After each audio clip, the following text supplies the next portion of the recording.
meus queridos alunos, mais uma vez aqui, professor André Luiz com vocês, para trazer alguns conteúdos em filosofia, conteúdos assim fantásticos, que podem ajudar vocês muito. E mais uma vez eu quero aqui conversar contigo sobre este pequeno detalhe. Te senta aí, te arruma na cadeira, pega teu material, caneta, caderno, ou se tu for anotar mesmo no celular, mas cuidado, olha as redes sociais aí durante a aula para não perder a atenção. A gente precisa de muito foco e muita concentração, então eu conto com a tua participação dentro deste processo, tá? Esta modalidade, esta forma, esta maneira que nós temos hoje de chegar até vocês pelas redes sociais, pela TV, pelo rádio, nós sabemos que acabam apresentando alguns elementos aí de dispersão.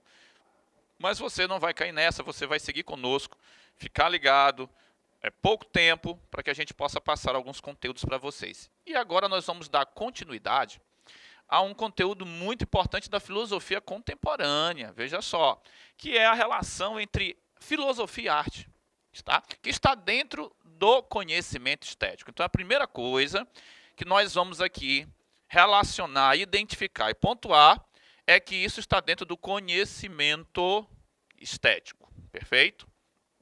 Bom, meus amores, este conhecimento estético, nós já temos muitas aulas aí, um conteúdo muito bom desenvolvido em outros vídeos sobre isso, então eu te convido a ir lá, pegar a plataforma, escutar lá no podcast que nós temos, na rádio, ver na plataforma o vídeo, anotar direitinho, viu? É muito bom que você anote, é muito bom que você consiga acompanhar passo a passo todo o processo. Então nós já temos aulas que tratam da estética e agora nós vamos dar alguns passos maiores, melhores e com um conteúdo um pouquinho mais afunilado, singularizado e particularizado, ok?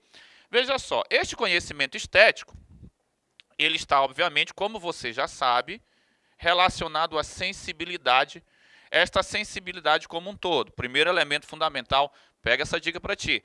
Você que vai fazer vestibular principalmente. Olha aqui, ó. O elemento estético ele está aliado à sensibilidade, correto? E aí como é que a gente vai chegar na arte? Calma, calma, a gente vai já chegar lá, quer ver? Da sensibilidade nós sabemos que são produzidas as experiências estéticas. Olha aqui, ó. Nós já aprendemos isso só fazendo uma retomada básica para a gente centralizar novamente e trazer você de volta à discussão sobre estética, tá? Então nós temos aqui as experiências estéticas, ok? Dentro dessas experiências estéticas, olha só, nessas experiências estéticas nós podemos botar algo que é agradável, eu sempre dou essa dica para vocês. Usar a expressão belo e feio não é muito legal, ela saiu até de moda, né? Demodê, como o pessoal fala. Então evite estar escrevendo belo, feio. Vamos colocar o agradável, né? Como uma experiência estética interessante. E aí, se você acha que não é legal, você bota como desagradável, tá? O belo e o feio não é uma... Geralmente você identifica o agradável como belo, ok? Essa é a chamada experiência estética positiva. Geralmente você trata esta experiência estética agradável como algo positivo. Você já percebeu que a semântica, né, é essa. E aí, se não agrada, bota como desagradável, né? A expressão feio ela vai complicar, ela vai trazer uma série de preconceitos e até rótulos, né, que já estão antigamente aí, principalmente colocados e desenvolvidos ao longo da história como elementos hipotéticos e que não vão fazer muito sentido. Melhor evitar este termo, então. Tá? Então veja só, dentro dessas experiências estéticas do agradável e do belo, por exemplo, nós temos um objeto. Olha, agora nós chegamos onde queríamos. Chegamos no objeto. Qual é o objeto? Qual o elemento? Qual a estrutura que traz, que desperta? Vamos usar a palavra despertar. A palavra despertar é muito bonita para isso, dentro do vocabulário da filosofia contemporânea. Qual elemento, qual objeto, qual estrutura, elemento, objeto ou estrutura que desperta com muita força essas experiências estéticas dentro de nós? Aí, veja só, os nossos filósofos, principalmente Baumgarten, tá? Ali na metade do século XVIII, Kant, e tem um autor que eu te convido a ler sobre ele que é muito legal, que é o Schiller. Tá? Schiller é fantástico, um dos grandes autores de peças teatrais, poesias, e ele tem um trabalho, eu fiz até um trabalho na universidade sobre isso, sobre educação estética, tá? E a arte, então, vai despontar como um grande objeto que vai, obviamente, trazer a gente a apreciar, tá, essas experiências de agradável e belo ou de desagradável, ok? Então, nós temos aqui, então, um objeto, um elemento fundamental dentro desse processo, a arte, ok? E aí, quando você vai tratar da arte dentro da filosofia, tá, você vai perceber que esta arte aqui, ela vai ter o quê? Muitas interpretações. Ela vai suscitar para a gente um universo de interpretações, ok? Então, aqui você já vai perceber que se ela está no âmbito das interpretações, nós temos, então, a dependência da expressão sentido, ok? Nós temos aqui o sentido sendo buscado, a semântica, aquele elemento cheio de significado, ok? Então, nós temos o elemento interpretativo, nós temos a busca pelo sentido e nós temos a apreciação deste objeto a partir destes elementos, ok? Mas veja só, quando você está dentro do universo da interpretação, do universo do sentido, você tem a expressão subjetividade, ok? Olha só, estes três elementos, todos eles, estes três elementos são fundamentais dentro das teorias que nós temos, das formas que nós temos de tratar o tema da arte, certo? Dentro da filosofia, dentro da própria filosofia, ok? Então você pode perceber que dependendo do momento histórico, dependendo do filósofo, tá?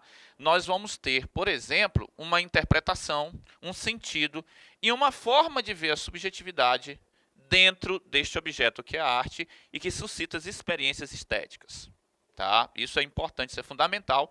A gente pode perceber como isso vai mudando ou como isso vai sendo reaproximado ou distanciado a partir do tempo histórico e do autor dentro da filosofia.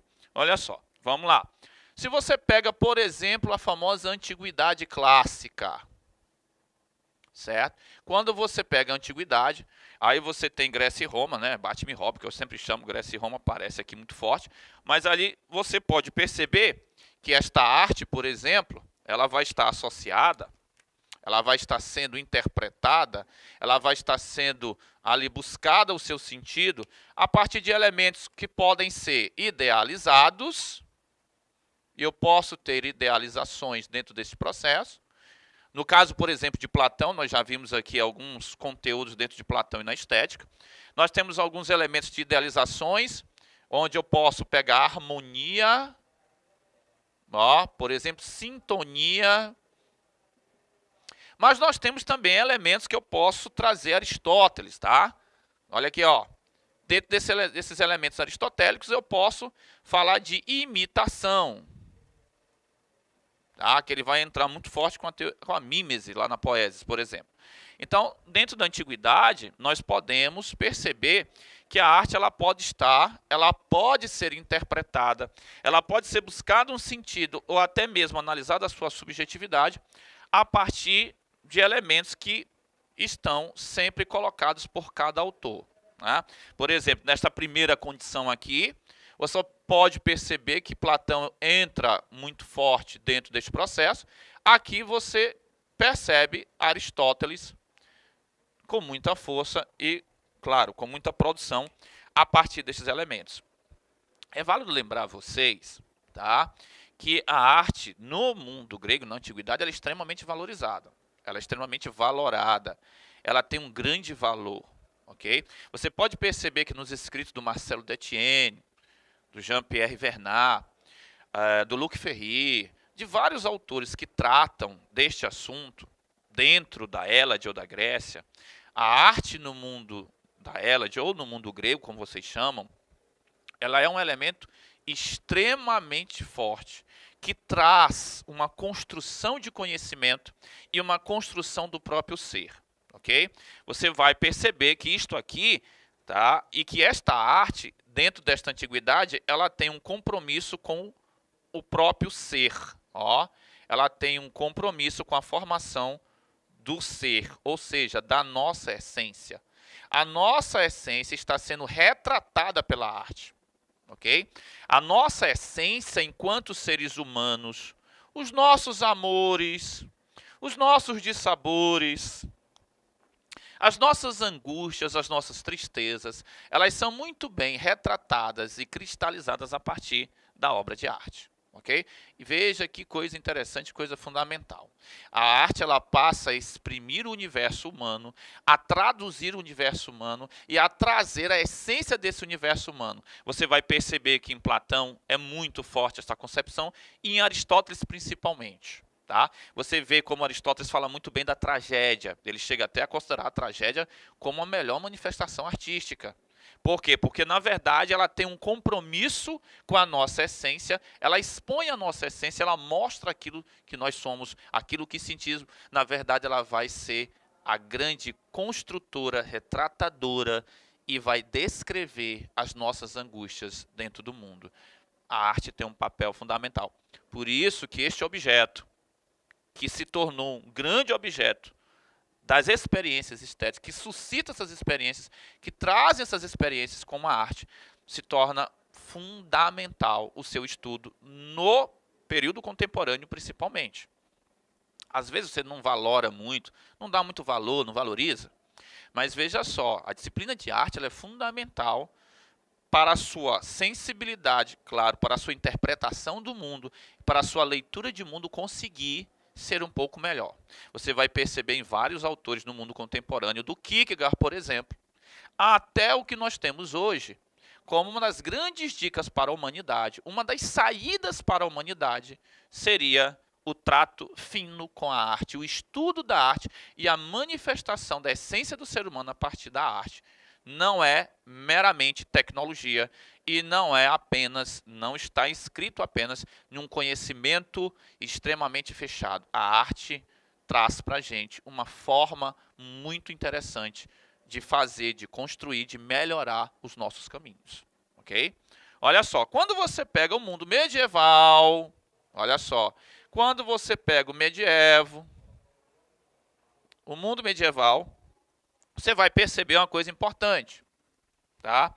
Ali, ou neste momento, nós já temos uma concepção de arte, olha só, esta arte aqui, ela vai estar direcionada à graça divina, olha aqui, existe até uma teoria, alguns escritos, né, do próprio período medieval que diz que a graça é maior que a natureza. Paulo, nas suas cartas, diz que onde existe o pecado, a graça é sempre maior. Muito interessante isso. E isso fundamenta muito uma concepção de arte medieval. Claro, aqui a figura divina, o amor de Deus, a sua compaixão para conosco, que é imensa, se sobressai.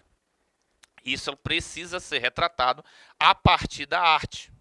Tá? A arte vai servir como veículo de percepção, ó, é a arte que vai trazer a percepção, certo? Que vai trazer o contato maior com estes elementos da graça divina, da manifestação do amor de Deus, da história do próprio cristianismo, da vida de Jesus e da sua ressurreição, do projeto que Deus tem para a nossa vida dentro do seu propósito. Então, nunca diminua, na verdade, o projeto que Deus tem para você, certo? Nunca diminua o projeto que Deus tem para você só para você conseguir caber na realidade do mundo. Isto é uma frase muito conhecida dentro da filosofia medieval e que vai configurar uma estética medieval, uma arte medieval ou uma teoria da sensibilidade dentro da Idade Média, ok? É muito fácil você perceber isso em Santo Agostinho. Ó, nós temos o nosso grande Santo Agostinho, tá?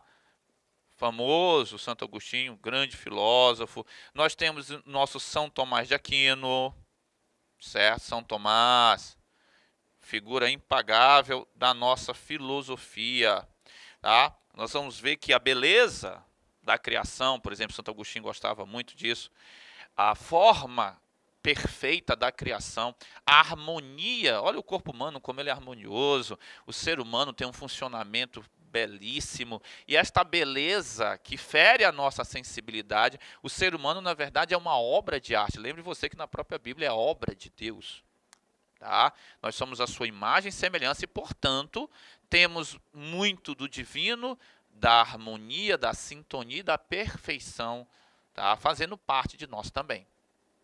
A beleza está aí. E a obra de arte vai retratar esta beleza.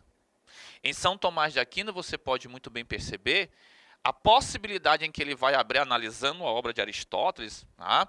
Em que a natureza e o ser humano, na verdade, imita e tem participação, consegue, na verdade, perceber a beleza divina e retrata isso dentro da sua própria vida. Isso constitui a beleza do ser humano, da sua essência, do seu ser. E isso precisa ser retratado dentro da obra de arte. Então, veja só, a arte ela vai servir como um veículo, certo, de apresentação da graça, do amor, da perfeição divina em nossas vidas, no mundo e para com o próprio Deus. Então, olha aqui, a arte ela se torna um elemento de contato com o sagrado. Tá? É muito fácil você perceber nas pinturas, nos elementos da própria literatura, poesias ou manifestações artísticas em geral da época, ok? Mas, quando nós temos a modernidade, vamos lá para a nossa modernidade. Esta modernidade, como todo elemento da modernidade, começa a se transformar num estudo mais rigoroso, tendendo até para uma... Aí vira uma área específica do conhecimento. Olha só, na modernidade, a arte ela é uma manifestação legítima do conhecimento. Ó, aqui eu tenho a arte como expressão legítima do conhecimento. A arte se torna uma forma de construir conhecimento também. Não é apenas uma apresentação da beleza de Deus dentro de nós e no mundo e por Ele mesmo, dentro de nós, no mundo ou por Ele mesmo, não somente isso. Não é apenas uma manifestação de harmonia, sintonia ou da imitação dos nossos problemas, mas sim um elemento produtor de extremo conhecimento. Tá? Um elemento produtor de conhecimento em geral, tanto para a filosofia como para a própria ciência em si. Então aqui nós temos a arte como constituidora da estética e como deflagradora de uma área específica da filosofia que faz reflexões profundas, que elabora uma crítica muito forte em relação ao conhecimento, a relação entre sujeito e objeto que constitui o conhecimento. Tá? Graças a esta condição de arte, em que este conhecimento ele vai, claro, para a filosofia, mas ele não deixa também de estar associado à própria ciência, olha, às elaborações científicas também. Tá? É graças a isso que nós podemos utilizar, obviamente, a estética para nos ajudar a desvendar os grandes segredos da filosofia, aquilo que incomoda os filósofos até hoje no mundo e aquilo, na verdade, que os filósofos têm como suas grandes angústias, mas, desta maneira agora, como um caminho muito mais seguro, como um caminho muito mais cristalizado e metodologicamente estabelecido para a produção do conhecimento da própria filosofia. A nossa literatura faz muito bem isso, a nossa poesia faz muito bem isso. As nossas manifestações lá na arte cênica, por exemplo, no teatro, as nossas manifestações em geral, tá, estão comprometidas com isso. Você pode perceber isso, tá, na própria escultura, na própria pintura, tá, que nós temos esta arquitetura do conhecimento estético da arte servindo como produção legítima de conhecimento, tá certo? Veja só, então, quando você pega todo elemento artístico, quer seja na cênica, quer seja na música, você tem, então, agora, um conhecimento extremamente válido, filosófico, científico e que pode nos ajudar em muito a melhorar a nossa vida nesta terra que Deus nos deu. Então, veja só, nós temos a arte, então, relacionada à filosofia e à própria história da filosofia como elemento fundamental, como elemento garantidor de toda a confiabilidade do próprio conhecimento hoje. Um forte abraço. continue conosco e acompanhe as outras aulas sobre este tema.